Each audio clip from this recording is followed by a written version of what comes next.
Cell phones off, please. Just kidding. So, what we're going to do today is we're going to talk about protesting your property taxes. So what I'm going to do is explain to you the difference between what the market value says your home is worth versus what the appraisal value says your home is worth. And so there's a couple of different ways we assess that. So I'm Kristen Williams, y'all all know who I am. There are no guarantees. My caveat for this, and I do this as an added value to our clients and to you guys. I'm not a tax rep, so there are tax reps like ProTax and Five Stone that are really great companies that do this for you, and that they get paid if they help you win. So they usually get paid on average about 35 to 50% of the savings that you save. So my value add to you guys is I will do this for you for free and help provide comps and teach you the tips. And because I'm not a tax pro, I can't guarantee. So don't come back at me if you don't win. Although I have had lots of success. We protest our taxes every year. Personally, we have a couple of houses that we do, and every client that I've helped protest has successfully won their protest. So to give you an idea of a breakdown of what that might look like, on an average $300,000 home, if I help you argue a $50,000 savings, that's about a $1,000 reduction. So it's a pretty big savings. And if you have homestead on your property, that's also a big savings, because then you're at a lower starting point from next year. So your starting point this year would be lower than it will next year, so you're at that. So my request, because we're a big referral-based business, is that if we help you do that, you help us grow our business this year and send us referrals by the end of the year. So does that sound like a fair trade? Awesome. But we're happy to help you, and that's part of our added value. So we do these kinds of things, we do events. So we're actually going to have a really fun movie event coming up in the end of June 27th. It's a Monday, so mark your calendars. We've been doing a big referral promotion, and so if y'all have sent us a referral for this year, your name is entered into a drawing for a $1,000 giveaway for a homeroom makeover. If y'all don't know about that, let me know. And so we'd love to have y'all at the movie event, and then we're going to announce who the winner is. We don't know who the winner is yet. The contest ends in May. So anyhow, that's kind of the value of what we're offering. So I want to explain to you the difference between market value versus the appraised value. Market value is what your house would be worth if you called me today and said, Kristen, help me figure out what I should sell my house for. We want to put our house on the market. So I will look at sales comparables and help you determine that value. The county determines value. They do their best to determine it the same way, yet it's not completely the same. There's a couple of different algorithms and ways that they determine that. Usually the market value of your home tends to be higher than the appraised value of your home from the county. And they do their best to be as spot on as possible, and yet there usually is a little bit of a variance. So because if you happen to have a really high assessed value from the county, it doesn't necessarily mean your house is worth more. It just means they've successfully raised the value, and maybe you haven't protested. So if you recently bought a home and if the appraisal value is higher, then you would definitely want to protest to what you have purchased that home for. So they determine the value based on a couple of different things. So people like me, who are realtors, who are helping their client base protest their values, are going to provide sales comps from homes that sold last year. So they usually provide those comps from the past year. So they're not bumpkins, they don't sit around, and they're really actually pretty smart people. So they save all that data that gets brought in, and if there are 100,000 people protesting their values this year, they're gonna save those comps from all of those people. So they're gonna enter all that information into the database.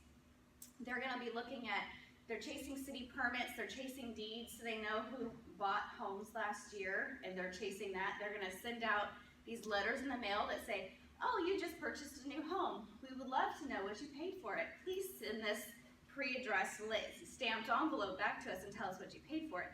So they figure out, there's a pretty state-of-the-art system for them figuring that out. They do site visits, so they do drive-by houses. They look at permits that are pulled for construction and reconstruction, new construction. So they do a pretty good analysis. They're not perfect. They're better. They're better than they've ever been before.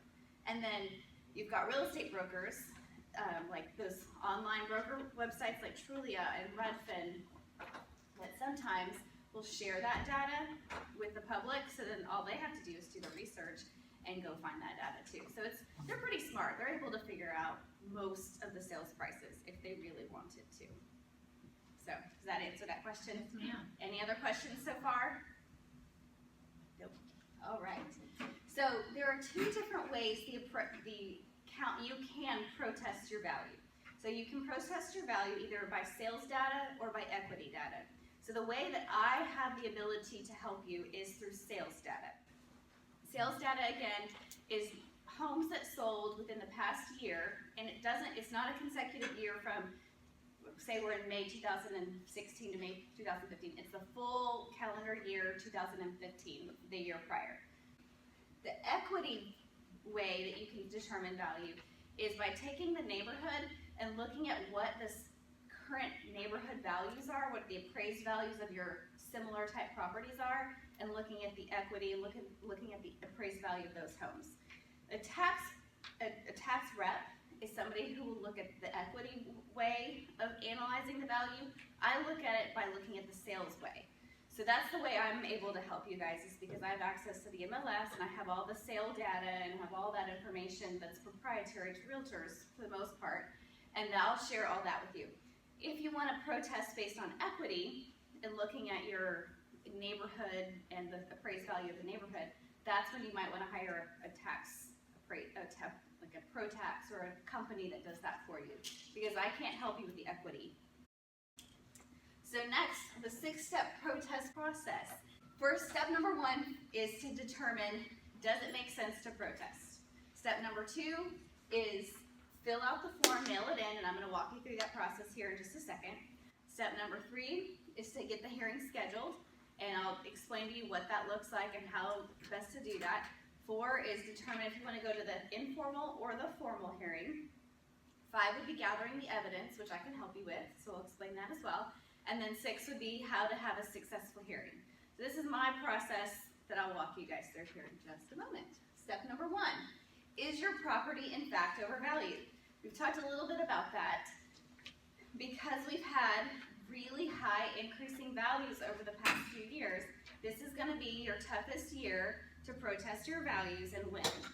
So it might be likely that if you have lived in your home for a really long time and maybe purchased, like you guys I know purchased a long time ago at a really low rate or a low value for your neighborhood, which is super hot now, you've had homestead on your property for almost 10 years. Almost 10 years. So most likely the county has been, these were one of my first clients ever who bought the very first year that I was selling real estate. So for 10 years they've had homestead on their property, so that homestead has been capping the value that the county can raise their house at 10% year over year over year. So most likely what their value is now is probably below what the market, what we could sell your home for, significantly more today. There might be some lower sales though that I can help you with, so certainly look into that. So we have to determine, is your value, your house overvalued? Step 2 is filling out the form. So I want you guys to take your handout that I gave you. Ben, did you get one? Yeah. Turn to the last 2 pages. This is the form. So this is what you get in the mail. It comes with this. So this right here usually comes with this right here. It should. If it doesn't, then you can print this out online very, very simply and easily on TCAD or HaysCAD or Williamson CAD. So what you're going to do is what you want to check is, number 1, you want to mail this in by the deadline, which is May 31st. One thing that's been very confusing to people is the form now says due 30 days from receipt. It's actually due 30 days from receipt or May 31st, whichever is sooner, or whichever is later. So if you got it on May the 5th, then June the 5th would be the date that it's due. So I would say somewhere in that time frame. The goal is you want to mail it in as close to May 31st as possible. You don't want to be, do not be late. Mail it in certified mail if you choose. I'm going to suggest mailing it in certified mail just because that's 100% certain that it's going to get there. The reason you don't want to just stick it in the mail today is because they start processing these files in the order received. I do not suggest online submission. The only time I suggest online submission is if you bought within the past year and your appraised value is higher than what you paid for your house. Then you can submit your settlement statement and get it lower to that. When you show up in person, you're a lot more persuasive. You're a lot more likely to, you're talking to an actual human being who on the other side tends to be really nice. I've never had a bad experience with an appraiser at the county. So you're gonna have a much better shot negotiating and winning if you show up in person. So then what you're gonna wanna do is check these two boxes that's highlighted in your packet. You're gonna wanna check value is over market value and value is unequal compared with other properties. Those are the two boxes that you need to check when you file this form. The other thing I would suggest you do is write in on step 4, send me evidence package and field cards. What that's gonna do is they're gonna send you the package and share with you what comps that they used in order to assess your value. Step 3 is you're gonna receive your notice of hearing in the mail. That's when you can flip to the next sample page I have. And I have this all there's usually something here in your notice. I have it blanked out. So you're gonna see it highlighted, informal date and formal date. So the one thing it's really important to know is that it's very difficult. You really cannot reschedule your informal date. So if you can do whatever it takes, go to your informal meeting. That is so important because the difference between the formal and the informal is the formal meeting, you're in front of 3 constituents, like 3 most of the time retired older gentlemen or women who do this. I think they get paid a very small nominal fee, and then an actual appraiser. With the informal, you just go show up at some guy's desk, you sit there, you share him your comps, and it's a pretty simple, easy, very casual conversation. Whereas formal is a lot more difficult. You have 4 people to convince versus 1. So do every attempt, unless you're out of the country or something, go to your informal, skip work, get permission, whatever it takes, go to the informal. Then step 4 is choosing to go to either the informal or the formal. So for instance, say you're in your informal meeting and you just don't feel like you're getting anywhere with the appraiser and you feel like they are wrong and I am right, then you can decline their offer. What they're gonna do is they're gonna put together an offer and say, well, we'll give you this amount. What do you think? And if you don't like it, you can say no, thank you, and then come back for your formal.